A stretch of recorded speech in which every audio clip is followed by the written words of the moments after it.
Bismillahirrahmanirrahim.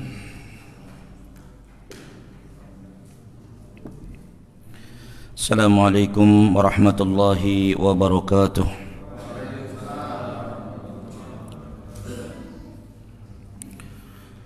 Alhamdulillahi rabbil alamin. Wassalatu wassalamu ala nabiyyina Muhammadin sayyidil mursalin. Al-qail fi sahihain man yuridillah bihi khairan yufaqihu fid din wa ala alihi wa ashabihi wa man tabi'ahum bi ihsanin ila yaumiddin, amma ba'd. Fa ya ikhwati wa akhwati fillah, a'azzani Allah wa iyyakum hadirin. Bapak Ibu, saudara-saudariku, jamaah Masjid Al-Barakah dan juga para pemirsa yang semoga dimuliakan, disehatkan dan dirahmati oleh Allah Tabaraka wa Ta'ala. Alhamdulillah, kita panjatkan puji dan syukur kita kehadirat Allah Tabaraka wa Ta'ala yang telah melimpahkan kepada kita banyak sekali nikmat, baik itu nikmat duniawiyah, terlebih kenikmatan diniyah berupa iman dan Islam, sehingga dengan nikmat-nikmat ini alhamdulillah di malam yang berbahagia ini kita dikumpulkan oleh Allah Tabaraka wa Ta'ala di Masjid Al-Barakah yang kita cintai ini untuk melanjutkan kembali kajian kitab Al-Qaulul Mufid ala Kitabit Tauhid.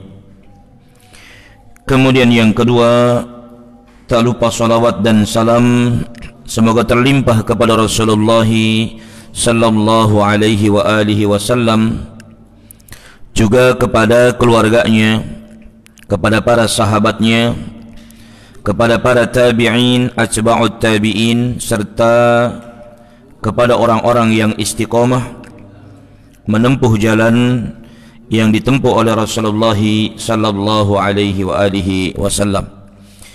Akhwati fillah, ikhwati wa akhwati fillah, azzani Allah wa iyyakum. Kita lanjutkan kembali kajian kitab Al-Qaulul Mufid ala Kitabit Tauhid, masih bab al-khauf, yaitu tentang takut. Pada pertemuan yang lalu kita sudah sampaikan bahwasanya kenapa al-muallif menurunkan setelah bab mahabbah, setelah bab cinta itu dengan bab khauf, takut. Maka Syekh Muhammad bin Shalih Al-Utsaimin rahimahullah ta'ala mengatakan, karena sesungguhnya ibadah itu tegak di atas dua perkara ini. Yang pertama cinta, yang keduanya adalah takut.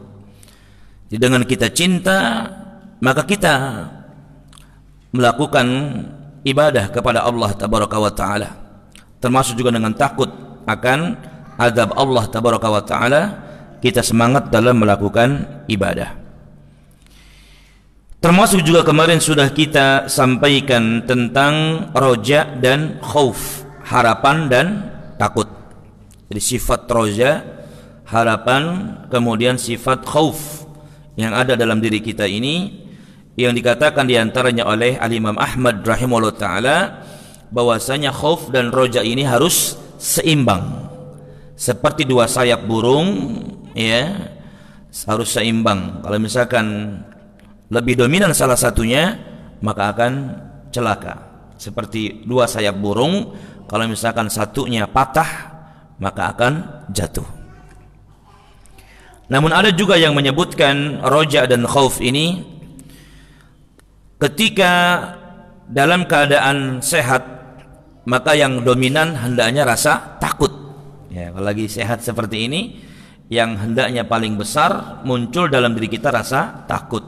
Ya, rasa takut kepada siksa Allah. Ya.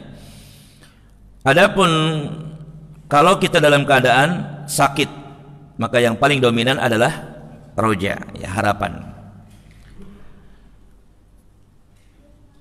Termasuk juga kita sudah membahas tentang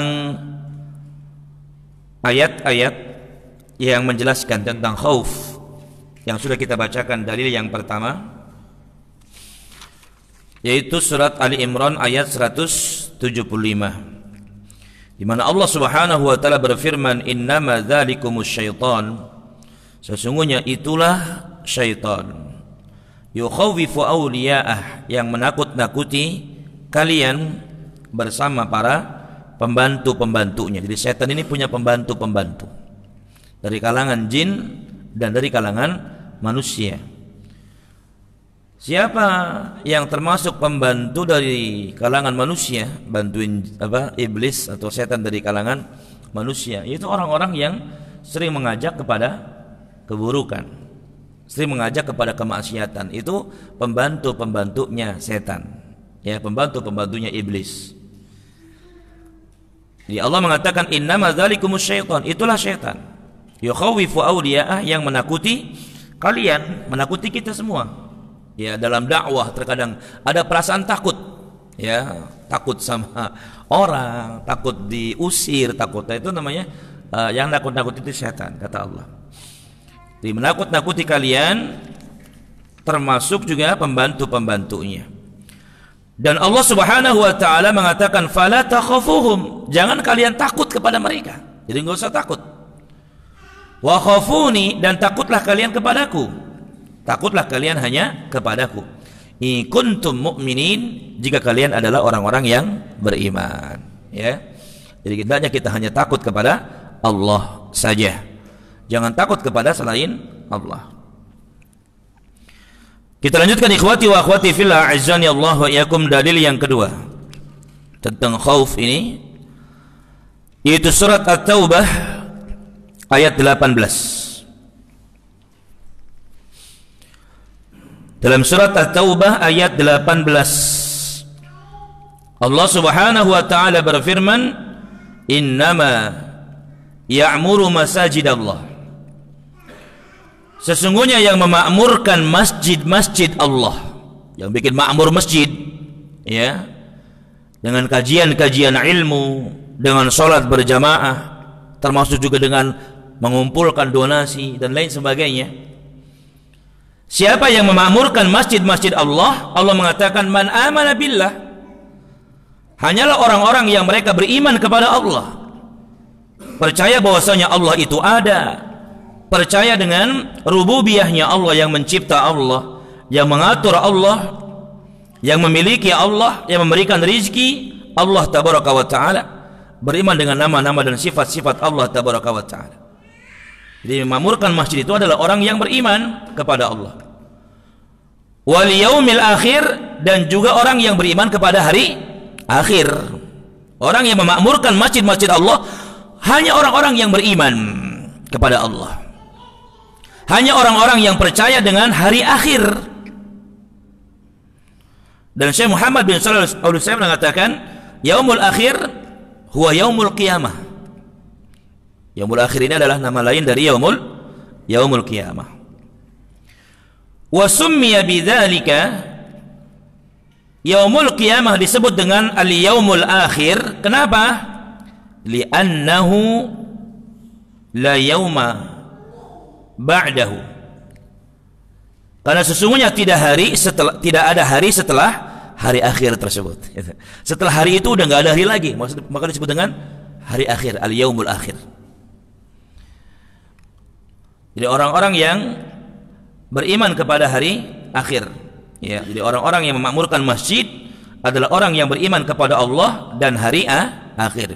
Beriman kepada hari akhir ya termasuk beriman dengan segala yang terjadi setelah kematian, ya, seperti pertanyaan malaikat munkar dan nakir di alam kubur, adanya himpitan alam kubur, kemudian adanya nikmat dan siksa kubur, yang kita imani.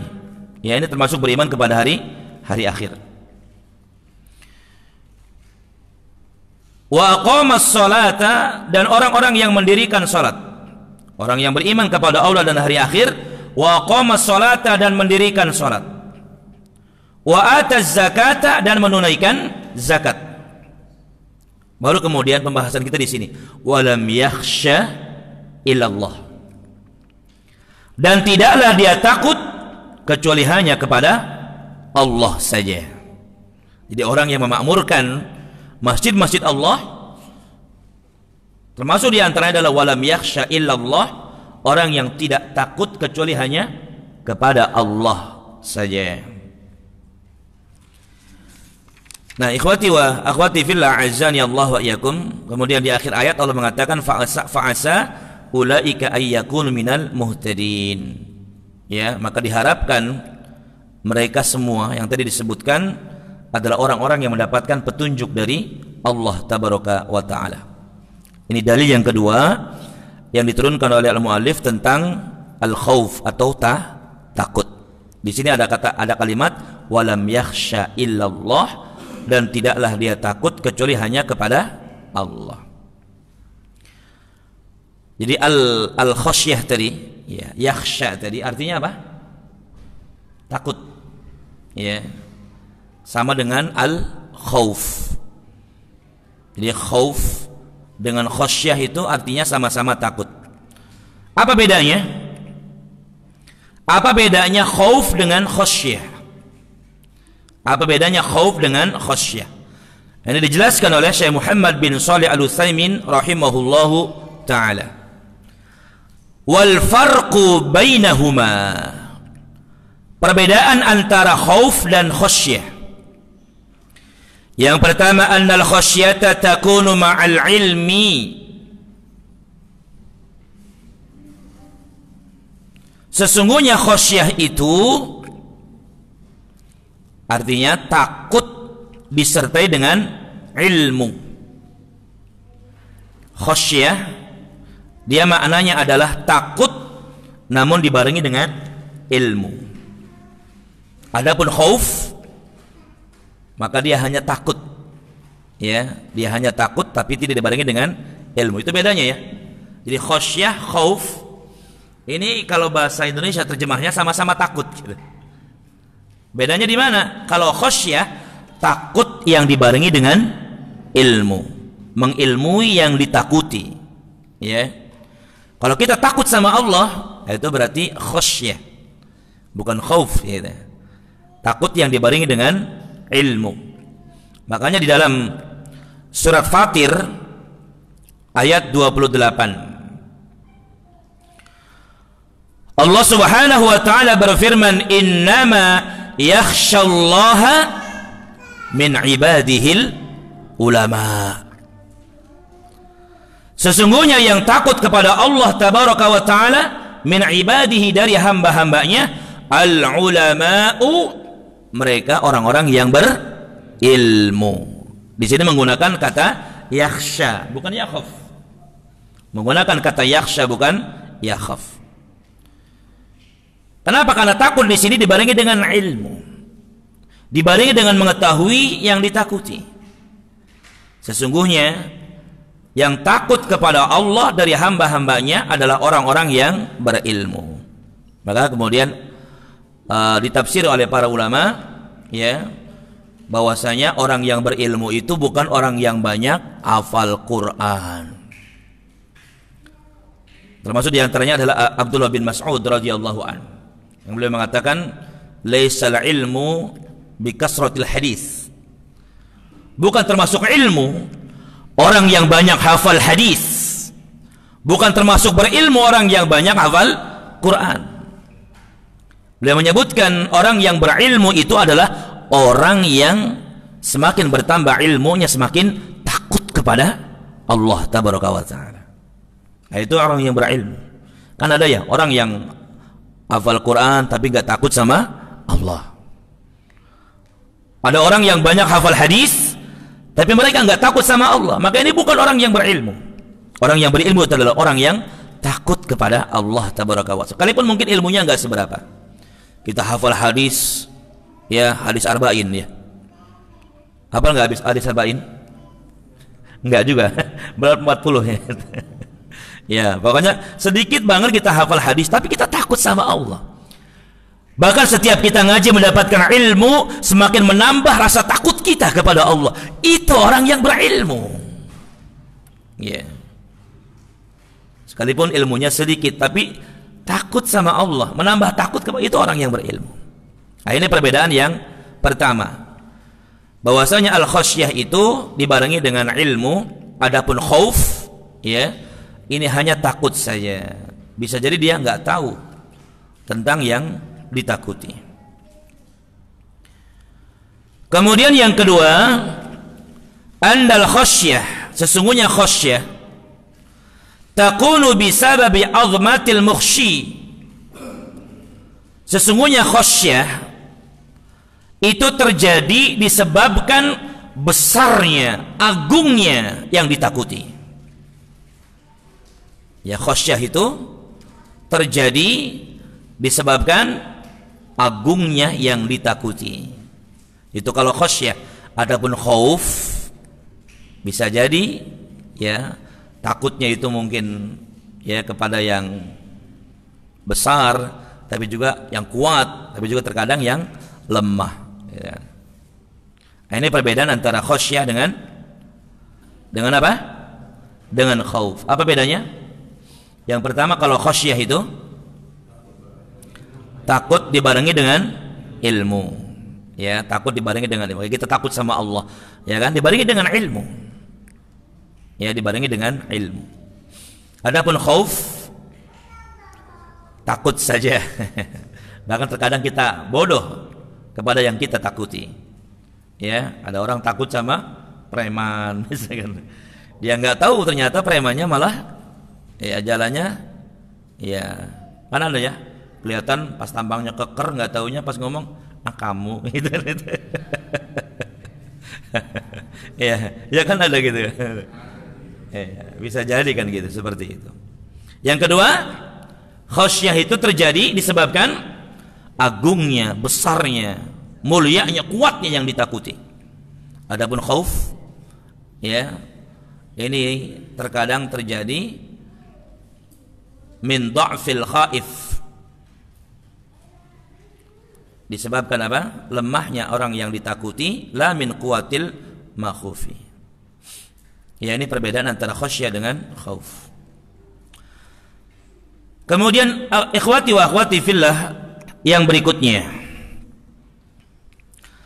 dalam surat Al-Ankabut ayat yang ke-10, Allah Subhanahu wa taala berfirman, wa minan nasi man yaqulu amanna billah fa idza udhiya fillah ja'ala fitnatan nasi ka'adzabillah. Allah Subhanahu wa taala berfirman, dan di antara manusia may yaqulu amanna, ada yang mereka mengatakan kami beriman. Dan di antara manusia ada yang mengatakan kami beriman billah, kepada Allah.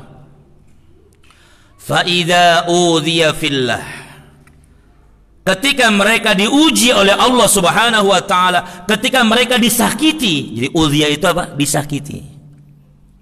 Fillahi, karena dia beriman kepada Allah tabaraka wa taala. Ja'ala fitnatan nas ka'adzabillah, dia jadikan fitnah manusia itu ketika dia disakiti, ka'adzabillahi, seperti azab Allah tabaraka wa taala. Ada orang-orang yang mereka mengatakan kami beriman kepada Allah, tapi ketika mereka disakiti saat mereka beriman kepada Allah tabaraka wa taala, mereka menjadikan fitnah manusia itu seperti azab Allah tabaraka wa taala. Mereka menjadikan fitnah manusia itu seperti azab Allah tabaraka wa taala. Jadi ada orang-orang ikhwati wa akhwati fillah azani Allah wa iyyakum, yang ketika mereka beriman kepada Allah, kemudian Allah uji mereka dengan disakiti oleh orang-orang sekitar. Ada yang kemudian mereka mundur, kan gitu ya. Ada yang kemudian di antara mereka mundur. Ada ikhwan kita dulu di Pila Gading Harapan, Pak Maman ya, Pila Gading. Namanya Pak Willy ya. Nggak tahu sekarang kan nggak dapat kabar lagi beliau. Jadi Pak Willy ini apa? Non Muslim, kemudian masuk Islam. Setelah masuk Islam kemudian dikucilkan sama keluarganya, dimusuhi sama keluarganya. Ya. Tapi beliau tetap apa? Istiqomah. Terus mempertahankan keimanannya. Tapi ada orang-orang kata Allah tabaraka wa taala, fa idza uziya fillah, ketika disakiti saat mereka beriman kepada Allah tabaraka wa taala, mereka menjadikan fitnah manusia itu seperti azab Allah. Akhirnya mereka enggak istiqomah, balik lagi kan gitu ada. Nah, ini banyak ikhwati wa akhwati fillah yang seperti ini. Ya, ada orang-orang yang mereka lebih takut kepada selain Allah daripada kepada Allah tabaraka wa taala. Contoh mungkin yang sering kita ceritakan tentang kisah Ashabul Ukhdud. Ya, kisah Ashabul Ukhdud, di mana ada seorang anak muda yang dia diminta untuk belajar ilmu sihir. Jadi dulu kata Nabi ada seorang raja. Raja ini raja yang zalim. Bahkan raja ini mengaku sebagai Tuhan dan memaksa rakyatnya untuk menyembah dirinya. Dia punya tukang sihir kata Nabi SAW. Ketika tukang sihir ini sudah tua, maka dia minta kepada raja, ya Malik, inni qad kaburtu. Hai Malik, hai raja, saya sudah tua. Fab'as ilayya ghulaman, utus kepadaku seorang anak muda, u'allimuhu sihra, agar aku ajarkan kepadanya ilmu sihir. Maka diutus kepadanya anak muda untuk belajar ilmu sihir. Cuma ketika di tengah perjalanan ke tempat penyihir, bertemu dengan rahib. Ya kalau sekarang mungkin ustadz ya. Jadi mau ke tempat penyihir lewat Masjid Al-Barokah, ada pengajian, dia mampir dulu. Ternyata dia tertarik dengan apa yang disampaikan. Karena memang disampaikan adalah qala Allah, qala Rasulullah, qala Allah, qala Rasulullah. Jadi dia tertarik. Dia duduk ngaji. Setelah selesai baru kemudian dia pergi ke tempatnya penyihir. Terlambat datang. Maka penyihir ini marah. Dihukum dia. Setiap hari seperti itu. Mau belajar ke tempat penyihir, duduk dulu di majelisnya rahib. Datang ke tempat penyihir terlambat, dihukum. Begitu terus. Sampai kemudian dia ngadu sama rahib. Ya.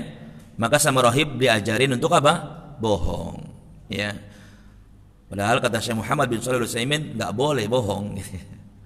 Allah mengatakan iyyakum wal kadziba. Takutlah kalian terhadap bohong.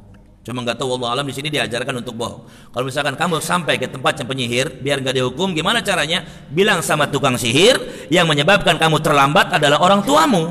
Gitu. Suruh bohong. Akhirnya dikerjakan. Singkat cerita, ikhwati wa akhwati fillah azani Allah wa iyyakum. Anak muda ini satu hari bertemu dengan binatang yang sangat besar yang menghalangi manusia dari jalan. Maka kemudian dia ambil batu yang kecil, sebelum dia lemparkan berdoa kepada Allah tabaraka wa taala, Allahumma ya Allah, in kana amru rahib ahabbu ilaika min amri sahir faqtul hadhihi dabah. Jika ajaran rahib lebih engkau cintai daripada ajaran tukang sihir, maka bunuhlah binatang ini dengan sebab lemparan batu. Karena waktu itu kan anak muda ini bingung. Yang satu dia belajar sama rahib, haram belajar sihir. Nah, dia juga belajar ilmu sihir, bingung mana sih yang benar gitu. Maka dia lakukan istikharah.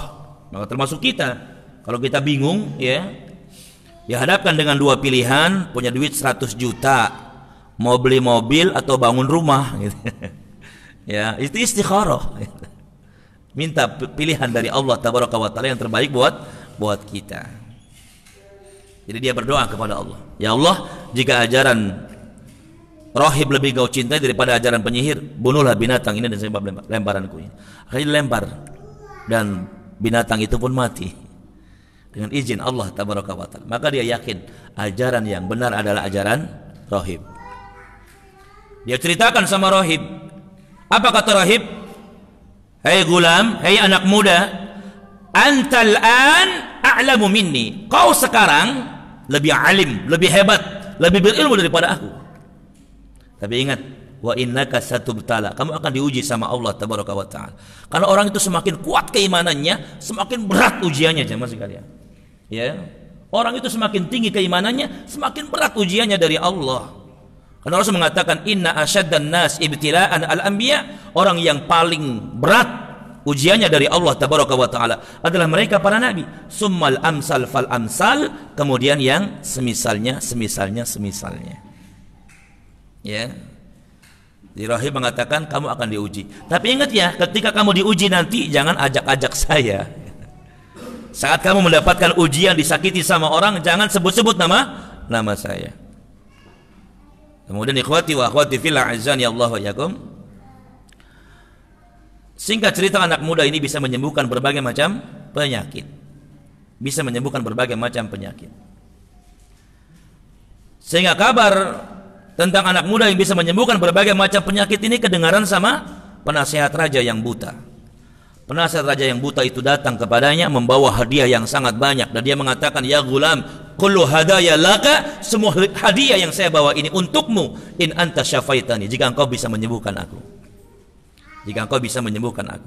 Maka dia mengatakan, inni la ashfi ahadan, saya tidak bisa ngobatin siapapun, innama yashfi Allah, yang bisa ngobati cuma Allah tabaraka wa ta'ala. Ini tawadhu ya mas sekalian, rendah hati. Nah kita harus punya kayak gitu, sifat apa? Rendah hati. Sekalipun mungkin kita ini ustadz, ya, nggak boleh sombong, ya. Di dalam mentang-mentang ustadz pengen apa? Pengen dimuliakan, pengen dihormati, pengen dipanggil ustadz, ya. Dipanggil namanya nggak nengok. Abu Najwa, diem aja. Ustadz Abu Najwa, saya. Jangan sombong. Atau juga teman-teman yang jadi apa? Jadi RT, jadi RW, punya jabatan misalnya, jangan sombong. Atau juga punya harta banyak, jangan sombong. Rendah hati yang diajarkan dalam Islam. Mungkin teman-teman pernah dengar kisah Umar bin Abdul Aziz. Satu hari pernah datang kepada Umar bin Abdul Aziz seorang tamu. Waktu itu Umar bin Abdul Aziz sedang nulis. Ya, sedang nulis. Kemudian lampunya itu mau padam. Karena lampunya bukan kayak sekarang ya. Lampu tempel ya, yang ada minyaknya. Lampunya mau apa? Mau mati. Apa kata tamunya? Wa ya Amirul Mukminin, ya, wa ya Amirul Mukminin, biarkan saya perbaiki lampunya. Ya, kata tamunya, biarkan saya perbaiki lampunya. Apa kata Umar bin Abdul Aziz yang waktu itu sebagai khalifah, sebagai Amirul Mukminin? Beliau mengatakan, sesungguhnya di antara kemuliaan seorang laki-laki tidak memerintahkan tamunya untuk membantunya. Sesungguhnya di antara kemuliaan seseorang, ya, tidak memerintahkan tamunya untuk membantunya. Kalau kita kan kadang ada tamu, atap rumah bocor, ya kan? Kebetulan dia tukang, betulin dong. Ya, Umar nggak mau jamaah sekalian, ya, nggak boleh. Lalu apa kata tamunya? Ya sudah, kalau begitu saya bangunkan pembantu kamu, saya bangunkan pelayan Anda. Maka beliau mengatakan apa lagi? Jangan, dia baru tidur, jangan diganggu. Coba tawadhu jemaah sekalian, rendah hati. Mana pernah ketemu seorang ulama ya di Mekah waktu itu, diajak ke rumahnya. Rumahnya itu ada nggak tahu berapa lantai, tapi naik menggunakan lift. Ya, rumahnya gede aja, Mas. Bahkan ruang tamunya gede. Kita waktu itu bareng-bareng dai seluruh dunia, ya. Itu kemudian duduk, yang nuangin air itu beliau sendiri. Sambil ngobrol, tuangin. Gelasnya kecil, tuangin. Gelas yang kalau misalkan diminum langsung habis. Ketika ngelihat ada yang minum, beliau muter lagi ngasih. Sendiri, nggak nyuruh pelayannya. Coba Ustadz sekarang. Ya, Ustadz sekarang tasnya aja minta dibantuin gitu. Ya, tawadhu, rendah hati. Termasuk juga anak muda dalam kisah tersebut. Akhirnya kemudian diuji kan ya, diuji sama Allah tabaraka wa taala. Diuji sama Allah tabaraka dengan ketika ketahuan penasihat raja tadi sembuh jamaah sekalian. Dia balik ke tempat ya, ke tempatnya bersama raja. Raja kaget ngelihat dia sudah sembuh, kan ditanya, "Man radda ilaika basarak?" Siapa yang mengembalikan penglihatanmu? Maka dia pun mengatakan, "Rabbi, Tuhanku." Spontan. Allah, Rabbi, Tuhanku. Raja nanya, "Man rabbuka?" Siapa Tuhanmu? Rabbi wa rabbuka Allah, Tuhanku dan Tuhanmu Allah. Marah raja. Karena raja ini kan ngajak orang untuk nyembah dia. Ketika ada Tuhan selain dia, dia marah. Disiksa penasihat rajanya ini, sampai kemudian dia menunjukkan orang yang menyembuhkannya, anak muda tadi, lihat. Ya, diuji, disakiti gitu. Tapi tetap istiqomah dalam keimanan gitu. Ya, disiksa dengan siksaan yang berat. Anak muda tadi sama, disiksa dengan siksaan yang berat sampai dia menunjukkan gurunya, rahib, yang ngajarin dia tadi.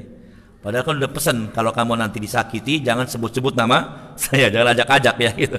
Cuma karena mungkin hukumannya berat, disakiti gitu, dia sebutkan juga. Dipanggil rahib juga. Ya, disiksa dengan siksaan yang berat. Lihat jemaah sekalian, ya. Jadi ketiganya ini takut hanya kepada Allah tabaraka wa taala saja, nggak takut sama hukuman raja ini. Bahkan ketika gergaji diletakkan di atas kepala rahib, disuruh murtad jemaah sekalian, disuruh meninggalkan agamanya. Ini gergaji di atas kepala, tapi dia tetap ya berada di atas agamanya, beriman kepada Allah tabaraka wa taala, sehingga kemudian dibelah jadi dua dengan gergaji, seret seret seret seret seret, terbelah dua. Bukan dengan golok kan seret, cepet, ini gergaji. Iya, pelan-pelan lagi. Berhenti, ya. Aduh, kalau gergajinya cepat mungkin tajam enak ya, seret gitu kan ya. Ini seret berhenti, seret berhenti. Apalagi ditambahin dengan disiramin air garam dulu. Aduh, masya Allah. Ya, tapi ada orang-orang yang disebutkan dalam ayat ini apa? Fa idza udhiya fillah ja'ala fitnatan nas ka'adzabillah. Seperti azab Allah tabaraka wa taala. Dia murtad balik lagi. Ada yang seperti itu. Ini diturunkan juga di dalam bab ini karena memang kaitannya dengan pembahasan kita dengan takut kepada Allah saja. Jadi jangan takut kepada selain Allah tabaraka wa taala. Kemudian berkata Syekh Muhammad bin Shalih Al-Utsaimin, wa fi hadhihi al-ayah min al-hikmatil 'azimah. Di dalam ayat yang mulia ini ada hikmah yang 'azimah, ada hikmah yang besar. Apa hikmah yang besar? Wahya ibtila'ullah, yaitu ujian Allah tabaraka wa ta'ala lil abdi, kepada seorang hamba. Jadi hikmahnya apa? Ujian Allah terhadap seorang hamba. Li ajli an yumahhisa imanahu, untuk menguji keimanannya. Untuk menguji keimanannya. Jadi hikmah dari ayat ini, ujian Allah kepada seorang hamba untuk menguji keimanannya. Makanya orang itu ketika beriman kepada Allah pasti ada apa? Ujian, ya. Dalam surat Al-Ankabut ayat yang kedua Allah mengatakan, ahasiban nasu ay yutraku ay yaqulu amanna wa hum la yuftanun. Apakah manusia mengira setelah mereka mengatakan kami beriman, kemudian mereka dibiarkan begitu saja sama Allah, enggak diuji sama Allah? Enggak. Orang itu ketika beriman kepada Allah akan mendapatkan ujian dari Allah. Orang-orang yang ketika mereka berani untuk hijrah, maka mereka akan mendapatkan ujian dari Allah tabaraka wa ta'ala. Akan mendapatkan ujian dari Allah. Contoh misalkan kayak tadi Pak Willy hijrah, ya, dari agamanya, kemudian hijrah kepada Islam, dapat ujian dari Allah tabaraka wa ta'ala. Bahkan termasuk juga orang yang meninggalkan kemaksiatan. Kayak dulu ada seorang artis, dia hijrah, meninggalkan dunia artisnya, dia pengen dekat sama Allah tabaraka wa ta'ala. Maka diuji oleh Allah tabaraka wa ta'ala dengan apa? Kekurangan harta. Biasanya tiap bulan dapat ratusan juta, ya, karena dia alih profesi kan cuma jadi jualan buku, ya, akhirnya duitnya apa? Dikit. Apa yang terjadi? Balik lagi. Gitu. Semua ya, akan diuji oleh Allah Tabaraka wa Ta'ala. Maka di antara hikmah yang besar dari ayat yang mulia ini, yaitu ujian Allah kepada seorang hamba untuk menguji keimanannya. Jadi imannya benar nggak sih gitu? Ya.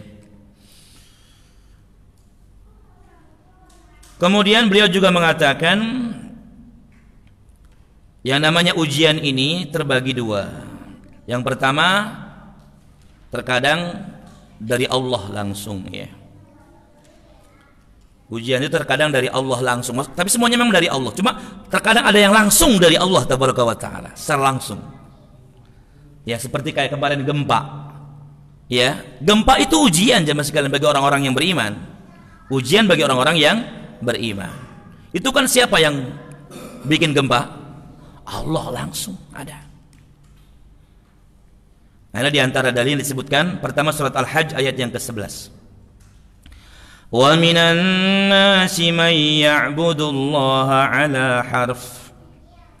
Di antara manusia ada yang beribadah kepada Allah Tabaraka wa Ta'ala di tepi. Fa in asabahu khairun itma'anna bih. Jika dia ditimpa kebaikan, ketika dia ditimpa kebahagiaan itma'anna bih, dia tenang. Ya. Kayak misalkan apa? Kita dikasih kerjaan sama Allah, ya. Tiap bulan dapat gaji, ya, punya penghasilan. Ketika dikasih kebahagiaan, kesenangan, gaji yang besar, tenang. Wa in asabathu fitnah, namun ketika ditimpa ujian dari Allah, dikasih miskin, dikasih susah, atau ditipu sama orang, inqalaba ala wajhi, dia balik ke belakang. Ada orang-orang yang tadinya semangat beribadah ketika apa? Ketika dia hidupnya seneng, gitu. Tapi ketika dikasih ujian sama Allah, dikasih miskin, ditipu dan lain sebagainya, kemudian dia jadi orang yang malas beribadah. Ada jamaah sekalian orang-orang yang seperti itu. Ketika diuji sama Allah, kemudian dia enggak percaya kepada Allah Tabaraka wa Ta'ala, enggak beriman kepada Allah Tabaraka wa Ta'ala. Jadi ujian seperti ini biasanya langsung dari Allah. Kemudian dalam surat Al-Baqarah ayat 155 sampai 156. Surat Al-Baqarah ayat 155 ayat 156. Allah Subhanahu wa Ta'ala berfirman, وَلَنَبْلُوَنَّكُمْ بِشَيْءٍ مِنَ الْخَوْفِ وَالْجُوعِ وَنَقْصٍ مِنَ الْأَمْوَالِ وَالْأَنفُسِ وَالثَّمَرَاتِ وَبَشِّرِ الصَّابِرِينَ الَّذِينَ إِذَا أَصَابَتْهُمْ مُصِيبَةٌ قَالُوا إِنَّا لِلَّهِ وَإِنَّا إِلَيْهِ رَاجِعُونَ.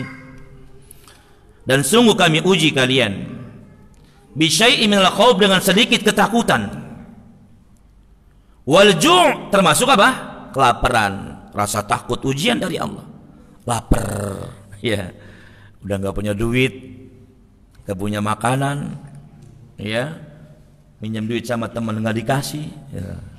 Ini ujian dari Allah Tabaraka wa Ta'ala. Wa naqsi minal amwal, kekurangan harta, was samarat, buah-buahan, ya, wal anfus, kekurangan orang apa? Kehilangan orang-orang yang kita cintai. Ya, kehilangan orang-orang yang kita cintai. Ini semuanya ujian dari Allah Tabaraka wa Ta'ala, langsung dari Allah Tabaraka wa Ta'ala. Kemudian Allah mengatakan, wa basyiris sabirin, dan berikanlah kabar gembira kepada orang-orang yang sabar. Apa makna sabar? As-sabru al-habsu, sabar itu menahan diri.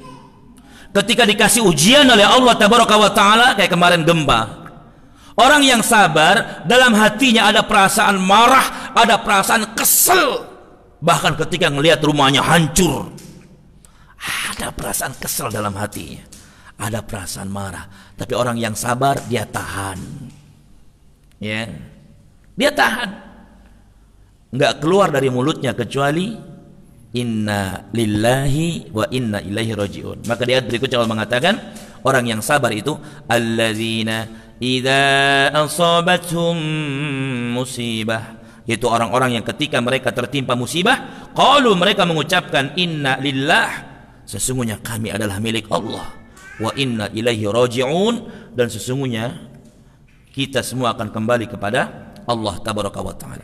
Jadi ujian itu terkadang langsung dari Allah, ya.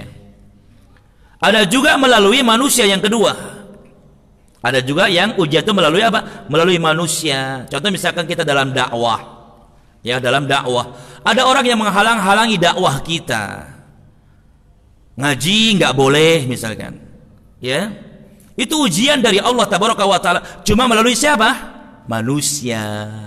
Nah, ini yang disebut dengan penolong-penolong iblis. Orang ngaji kok nggak boleh gitu loh. Dihalang-halangi. Nah, ini teman-temannya iblis. Ya. Orang bikin masjid kok nggak boleh. Itu siapa kalau bukan temannya iblis? Orang masjid, tempat sholat, tempat ibadah. Yang tadi disebutkan, innama ya'muru masajidallah man amana billah wal yaumil akhir, tadi disebutkan. Sesungguhnya yang memakmurkan masjid-masjid Allah adalah orang yang beriman kepada Allah.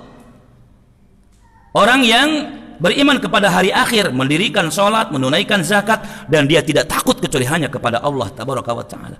Orang kalau diriin masjid, dia buat sholat, buat ibadah, buat ngaji, ini kok ada yang ngelarang.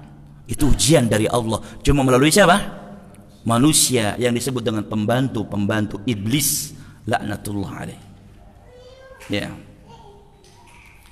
Jadi ada orang-orang yang ya, mereka ketika diuji seperti ini kemudian mundur gitu. Ya, harusnya kita nggak boleh takut kecuali hanya kepada Allah tabaraka wa taala saja. Wallahu taala alam. Kita lanjutkan, ikhwati wa akhwati fillah, azzani Allah wa iyyakum, dalil dari hadis Nabi sallallahu alaihi wasallam. Dari Abu Sa'id radhiyallahu anhu, marfu'an secara marfu'. Ya, maksud hadis marfu' itu sanadnya sampai kepada sahabat, kemudian dirofa'kan kepada Nabi sallallahu alaihi wasallam, diangkat sampai Nabi, kepada Nabi sallallahu alaihi wasallam. Inna min dha'fil yaqin an turdiyan nas bi sakhatillah. Sesungguhnya di antara lemahnya keyakinan, antur dian nas bisakhatillah. Yang pertama, kau mencari ridho manusia dengan murka Allah tabaraka wa taala. Ini di antara bentuk lemahnya keyakinan kita kepada Allah. Keyakinan akan pertolongan dari Allah tabaraka wa taala, yaitu apa? Mencari ridho manusia dengan murka Allah. Yang penting apa, orang-orang cinta sama kita gitu, walaupun Allah benci. Ada orang ketika diajak sama atasannya apa, nemenin minum khamr gitu. Minum khamr yuk, enggak boleh, haram, saya yang bayarin, ayo. Nah, itu. Ya, kan dia kerja, yang ngajakin atasannya ya. Dia pengen atasannya ini apa? Senang sama dia. Gitu maksudnya jemaah sekalian. Antur dian nas, mencari ridha manusia bisakhatillah, dengan murka dari Allah. Ini termasuk apa? Lemahnya keyakinan kepada Allah. Kau mencari ridha manusia dengan murka Allah tabaraka wa taala. Yang penting apa, orang-orang senang sama saya. Ya, walaupun kita enggak. Itu kan masuk dalam hadis ini. Kemudian yang kedua, wa antahmadahum ala rizkillah. Kau memuji manusia atas rizki dari Allah tabaraka wa taala. Ada orang datang ngasih motor, terima kasih ya. Dia lupa sama Allah tabaraka wa taala. Dia hanya berterima kasih kepada orang yang ngasih motor.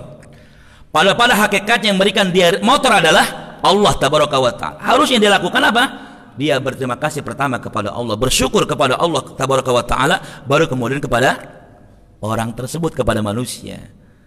Ya. Jadi jangan disalahpahami kemudian berarti kita nggak boleh dong berterima kasih sama manusia. Justru boleh jemaah sekalian. Bahkan Nabi SAW menyebutkan ya dalam sebuah hadis yang diriwayatkan oleh Imam Ahmad, man sana'a ilaikum ma'rufa fakafi'uh.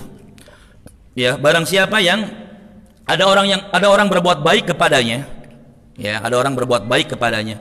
Fakafi'u, balas kebaikannya. Tetangga kita ngasih jeruk, kita kasih dia rambutan. Tetangga kita ngasih brownies, kita kasih dia kacang Garuda. Tetangga kita sering ngasih kita kopi, kita kasih dia teh manis. Fakafi'u, balas jamaah sekali. Ini diajarkan dalam Islam. Bahkan termasuk apa? Tidak bersyukur kepada Allah, orang yang tidak bersyukur kepada manusia. Cuma yang diajarkan dalam Islam, pertama bersyukurnya kepada Allah, baru kepada orang tersebut. Dia cuma sebab jamaah sekalian, gitu lah. Pada hakikatnya yang memberi adalah Allah tabaraka wa ta'ala. Ya. Jadi yang kedua termasuk diantara lemahnya keyakinan, antahmadahum, kau memuji mereka atas rizki Allah. Karena rizki yang datang kepada kita itu semuanya datang dari Allah. Maka harusnya itu yang benar kita bersyukur kepada Allah, baru berterima kasih kepada orang yang memberikan itu kepada kita. Yang ketiga, termasuk diantara lemahnya keyakinan, antadhummahum ala ma lam yu'tika Allah. Kau mencela mereka jika ya, ala ma lam yu'tika Allah, pada apa yang Allah tidak berikan kepadamu. Kau mencela mereka pada apa yang Allah tidak berikan kepadamu. Jadi kalau misalkan tetangga kita nggak ngasih, kita celak mereka. Padahal semua yang kita dapatkan itu semuanya datang dari Allah. Tetangga kita nggak bakal ngasih jamaah sekalian kalau bukan karena Allah tabaraka wa ta'ala. Kemarin misalkan pandemi, ada yang kemudian ngasih kita bantuan transfer tiba-tiba 500.000. Itu pada hakikatnya Allah yang memberikan kepada kita. Tapi ketika kita misalkan kemarin lagi susah, nggak ada yang bantuin, kita celak mereka. Apa punya teman pelit semua, gitu. Kita celak mereka, ya. Maka termasuk lemahnya keyakinan, karena semua yang kita dapatkan jamaah sekalian, ya, yang ada pada kita itu pemberian dari Allah tabaraka wa ta'ala. Jadi wa anta dhummahum ala ma lam yu'tika Allah, engkau mencela mereka pada apa yang Allah tidak berikan kepadamu. Inna rizqallah, ya kayak anak dulu pernah berpikiran kayak gitu. Anak ya dulu pernah kayak gini. Anak ini punya teman banyak gitu ya. Tapi ini dulu. Ada teman-teman yang kerja di AHM, di Yamaha gitu ya. Yang mereka itu terkadang dapat apa? Dapat jatah motor ya. Setiap tahun ya. 3 tahun. Oh, kelamaan ya, lama ya. Anak apanya? Enggak ada satupun yang bukan itu kan bukan ngasih sebetulnya, jatah dia gitu ya. Jatah dia diberikan kau dalam hati, tapi Anda nggak pernah ngomong. Sekarang baru ngomong. Ya. Karena baru kemarin ada yang nawarin jemaah sekalian. Yang ngaji di Az-Zumar, dia ngobrol-ngobrol gitu kan. Dia dapat jatah, tapi dia tiap tahun dapat. Ya, dapat jatah motor Honda, motor Yamaha. Jadi harganya harga cash ya. Kita kan kalau ke leasing itu kan harganya lebih besar kan ya. Nah itu dia harga cash gitu loh, bukan harga kredit ya. Tapi lumayan ya, lumayan. Nah, jadi karena kemarin ada anak ngomong sekarang gitu. Iya. Padahal semua yang kita dapatkan itu semuanya dari Allah. Maka kita nggak boleh mencela mereka, nggak boleh nyela orang yang nggak ngasih sama kita. Contoh misalkan pernah cerita, ada teman kaya raya, duitnya banyak, miliaran, cuma cerita doang. Ya sering umroh, habis haji, ya ngajakin nggak pernah. Ini nggak boleh kita mencela orang ini, karena kalau bisa kita bisa berangkat umroh itu dari Allah jemaah sekali itu hakikat. Nah, maka di sini disebutkan di antara bentuk lemahnya keyakinan adalah mencela mereka pada apa yang Allah tidak berikan kepadamu. Ya. Nah, harus kita benerin jemaah sekalian ya, pemikiran seperti ini. Ya, kalau misalkan teman kita nggak ngasih duit nggak ngasih bantuan sama kita, ya jangan celah mereka, karena semua yang kita dapatkan itu semuanya dari Allah. Kalau ada misalkan teman-teman yang bantu kita, itu karena Allah gerakan hatinya untuk membantu kita. Ya, kemarin apakah sekarang ada gempa di Cianjur, kemudian ada hampir anak-anak pelatihan tuh banyak jemaah sekalian. Ya apalagi sekarang kajian sudah banyak. Dari sini gitu ya. Mereka pada buka atau open donasi gitu. Ya, itu semuanya menggerakkan Allah tabaraka wa ta'ala. Seandainya nggak ada, mereka jangan mencela siapapun gitu. karena semuanya itu adalah pemberian dari Allah tabaraka wa taala. Kita adzan dulu, nanti kita lanjutkan sedikit lagi. Subhanakallahumma bihamdik, asyhadu an la ilaha illa anta, astaghfiruka wa atubu ilaik. Assalamualaikum warahmatullahi wabarakatuh.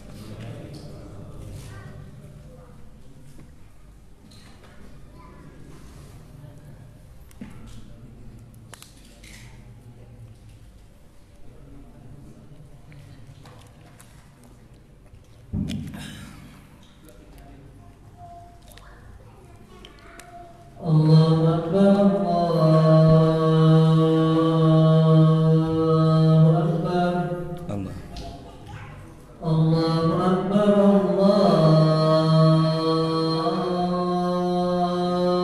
Allahu Akbar. Asyhadu an la ilaha illallah.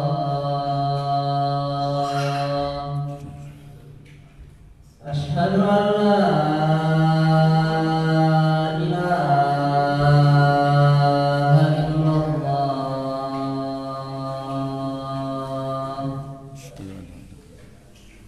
Asyhadu anna Muhammadan Rasulullah.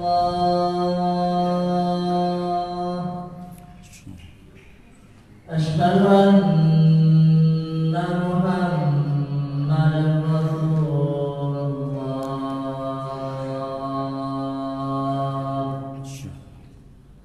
Hayya 'alas shalah.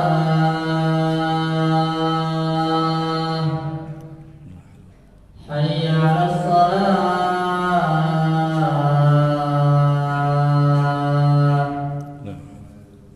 Hayya 'alal falah.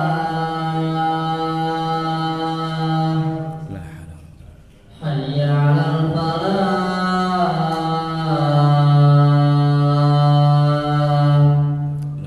Allahu Akbar, Allahu Akbar. Allahu akbar. La ilaha illallah. Allahumma rabb hadhihi da'wati tammah.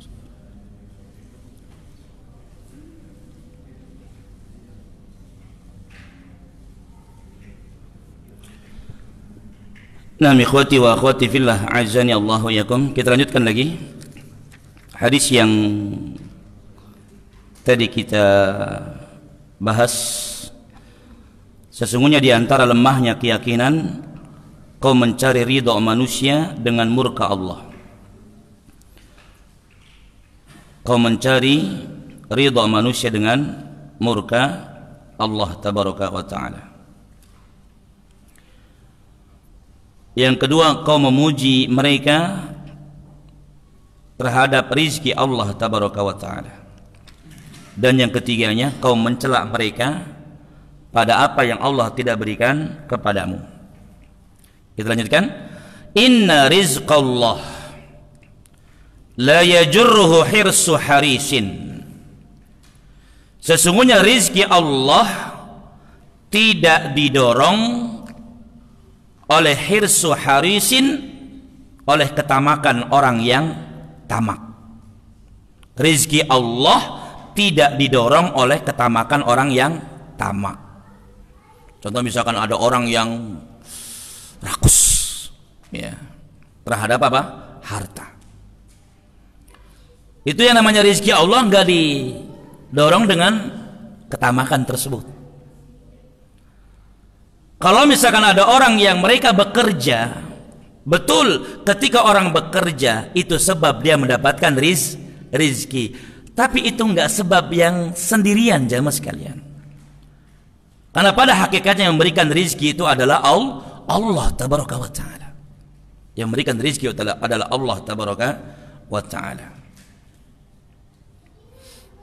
Bahkan ada orang yang terkadang enggak kerja pun mereka dapat rizki.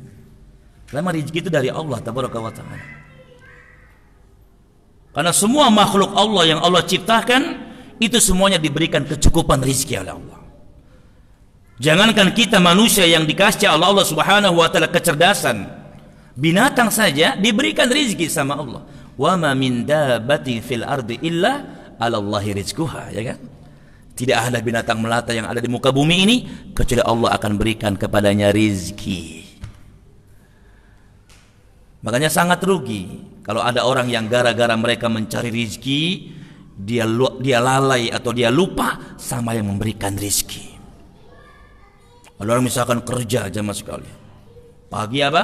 Dia kerja, pulang sore nge-Grab, ya. Kemudian habis nge-Grab apa?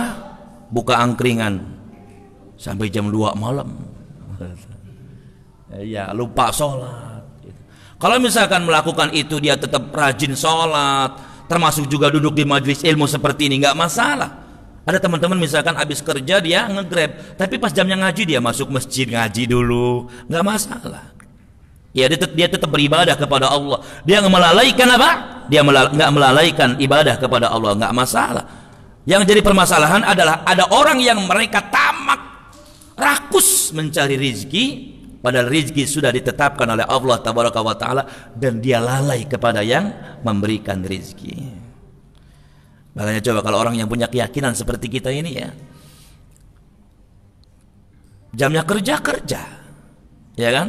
Waktunya ngaji, datang ke pengajian. Ada teman-teman yang mungkin dagang di pagi hari, tapi ketika ada jam ngaji, dia tutup dulu. Pak, kok tutup? Saya mau ngaji. Ya kan? Karena yakin rizki itu dari Allah Tabaraka wa Ta'ala. Anda punya teman daerah Regensi dulu, dia punya konter HP. Itu waktu sholat, katakanlah 1/4 jam sebelum masuk waktu sholat tutup jemaah sekalian. Nggak takut dia ketika ditutup itu ada orang yang datang, nggak takut. Dia yakin rizki sudah ditetapkan oleh Allah Tabaraka wa Ta'ala. Ya, Anda pernah cerita apa tukang orang yang ikhwan kita yang beli ketoprak kan gitu ya. Ketika dia disuruh beli ketoprak, kemudian dia ketemu gerobak ketoprak, di situ nggak ada orangnya. Dia nanya sebelahnya, "Pak, ini orangnya kemana?" "Pak, dia mah jam sholat dia ke masjid," katanya. "Oh gitu?" "Iya." Dia berpikir apa? Ini orang bodoh banget ya, kata dia. Ketika dia sholat ada yang beli, gimana dia? Ya kan? Berarti dia kehilangan apa? Kehilangan rizki, katanya. Padahal rizki itu dari Allah Tabaraka wa Ta'ala. Dan betul ikhwati wa akhwati fillah, ketika orang itu pulang, dia yang tadinya mau beli 1 ketoprak, dia bilang, "Pak, 2 bungkus ya." Jadi berubah. Iya, nggak tahu tiba-tiba berubah. Itu kan dari Allah. Dan tiba-tiba banyak orang yang datang beli, coba lihat, ya. Jadi sangat rugi orang yang gara-gara apa? Mencari rizki, lupa sama yang memberikan rizki, yaitu Allah Tabaraka wa Ta'ala. Jadi jelas rizki Allah itu tidak didorong oleh ketamakan orang yang tamak. Ada orang yang rakus, ada orang yang mungkin semangatnya luar biasa cari rizki itu, ya. Itu bukan karena itu jamaah sekalian, tapi yang jelas orang yang kerja insya Allah dapat rizki, ya. Tapi ini nggak mutlak karena memang pada hakikatnya yang memberikan rizki adalah Allah Tabaraka wa Ta'ala. Wala yarudduhu karahiyatu karihin, termasuk rizkinya Allah itu tidak ditolak oleh bencinya orang yang benci, oleh kebencian orang yang benci. Ada orang benci banget kalau kita dapat rizki, itu nggak bakal nggak datang jamaah sekalian, tetap datang rizki kita. Jadi nggak mungkin nggak datang gara-gara ada orang yang benci, ya. Bahkan Anda punya keluarga itu kaya, udah kaya jamaah sekalian, udah punya rumah 2, mobil 2, motor 2, suami 1. Ya, itu kalau ada saudaranya yang beli mobil, beli motor, panas jamaah sekalian, benci, jadi nggak mau kesaingan gitu, nggak mau disaingi sama keluarganya, ya, nggak mau tersaingi sama keluarganya. Jadi yang jelas rezekinya Allah itu tidak ditolak oleh kebencian orang yang benci. Wallahu ta'ala. Yang terakhir dari Aisyah radhiyallahu anha, anna Rasulullah sallallahu alaihi wasallam qala, sesungguhnya Rasulullah sallallahu alaihi wasallam bersabda, "Manil tamasa ridallah," siapa yang mencari ridha Allah, bisa khotin nas, dengan kebencian manusia. Gak apa-apa orang benci, yang penting Allah ridho, itu maksudnya Mas. Ya, barang siapa yang mencari keridhaan Allah Tabaraka wa Ta'ala dengan kebencian manusia, bahkan mungkin satu RT benci sama dia. Yang penting Allah ridho. Apa yang terjadi? Radhiyallahu anhu, Allah akan ridho kepadanya. Wa ardu anhu nas, dan orang-orang nanti akan ridho kepadanya. Orang-orang akan senang sama dia. Orang yang mencari ridho Allah dengan kebencian manusia, orang-orang benci sama dia. Kayak dulu anak, ya pertama-tama lah dulu ketika tinggal di daerah Pesona Gading Cibitung gitu. Orang-orang benci zaman sekalian sama anak. Ya, orang-orang banyak yang benci karena berbeda gitu. Tapi anak dalam hati cuek, yang penting Allah ridho. Saya cari keridhaan Allah tabaraka wa ta'ala. Yang penting manusia benci walaupun manusia tetap benci, banyak yang benci, banyak yang mencibir, banyak yang ini, banyak yang itu. Tapi alhamdulillah sekarang mereka sudah nerima gitu. Bahkan masjid dekat rumah itu minta anak ngisi kajian. Di RT juga mereka minta anak ngisi kajian. Diterima manusia jamaah sekalian. Ya, diterima oleh manusia. Apalagi Allah itu jamaah sekalian, kalau Allah cinta sama hambanya, Allah itu bilang sama malaikat Jibril, "Hei Jibril, saya cinta sama si fulan." Ya, saya cinta sama si fulan, cintailah dia, kata Allah. Fahibbahu, cintai dia. Maka malaikat Jibril cinta sama orang itu. Malaikat Jibril kemudian menyeru kepada seluruh malaikat yang ada di langit, mengatakan kepada mereka, "Innallaha yuhibbu fulan." Allah itu cinta sama si fulan. Fahibbuhu, cintai dia. Maka seluruh penduduk langit cinta sama dia. Akhirnya apa? Seluruh penduduk bumi cinta kepada orang itu. Lihat. Maka diajarkan sama Nabi apa? Carilah ridho Allah. Sekalipun orang-orang benci sama kita, nanti mereka semua akan cinta kepada kita. Dan sebaliknya, wa man iltamasa ridhon nas, siapa yang mencari ridho manusia bisakhatillah, dengan kebencian Allah tabaraka wa taala. Enggak apa-apa deh, yang penting kan tetangga-tetangga seneng gitu kan, nggak dibenci sama tetangga. Padahal Allah benci jamaah sekali. Apa yang terjadi? Sakhitallah alaih, Allah akan benci kepadanya. Wa askhata alaihi nas, dan orang-orang sekitarnya itu ya akan benci kepadanya. Wal iyadzu billah. Wallahu taala alam. Ini dalil yang terakhir yang disebutkan dalam bab ini oleh al-muallif rahimahullah taala. Adapun pelajaran yang dapat kita ambil, yang pertama tafsir dari surat Ali Imran, ya. Yang tadi kita bacakan ayatnya, sesungguhnya itu adalah setan yang menakut-nakuti kalian bersama pembantu-pembantunya. Janganlah kalian takut kepada mereka, takutlah kalian kepadaku jika kalian beriman. Yang kedua, tafsir ayat Baroah. Surat At-Taubah tadi, sesungguhnya yang memakmurkan masjid-masjid Allah adalah orang yang beriman kepada Allah dan hari akhir, mendirikan salat, menunaikan zakat, dan tidak takut kecuali hanya kepada Allah. Ya, semoga ya mereka menjadi orang-orang yang mendapatkan petunjuk. Yang keempat, annal yaqina yad'ufu wa yaqwa. Sesungguhnya keyakinan itu terkadang kuat, terkadang lemah. Sesungguhnya keyakinan itu terkadang kuat, terkadang lemah. Kayak kita ya. Kita kalau ngaji yakin ya, sedekah itu dilipat gandakan 700 kali lipat kalau ngaji. Ya, itu keyakinannya kuat jamaah sekalian. Ketika ngaji seperti ini, yakin kalau pahalanya lipat gandakan 700 kali lipat. Nggak yakinnya kapan? Melemahnya kapan keyakinan kita? Kotak amal lewat, lemah. Jadi keyakinan itu kadang kuat, kadang lemah. Yang kelima, ciri lemahnya keyakinan ada 3 tadi ya.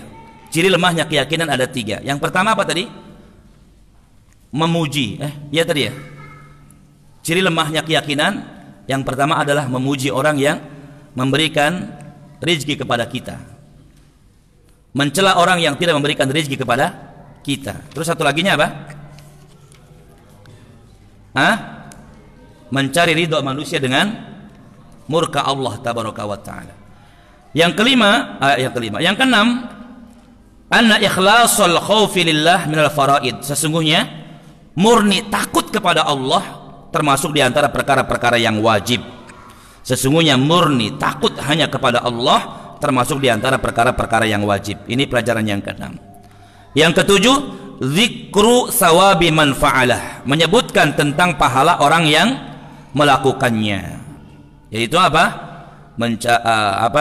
Pahalanya mendapatkan ridho dari Allah tabaraka wa taala. Ya, ketika orang yang berusaha mencari ridho Allah sekalipun orang-orang murka, maka pahalanya adalah mendapatkan ridho dari Allah tabaraka wa taala. Yang kedelapan, dzikru iqabi man tarakah, menyebutkan tentang hukuman orang yang meninggalkannya, yakni orang yang mencari ridho manusia dengan kebencian Allah, maka mereka akan mendapatkan siksaan berupa apa? Dibenci oleh Allah, dibenci oleh manusia. Wallahu ta'ala alam.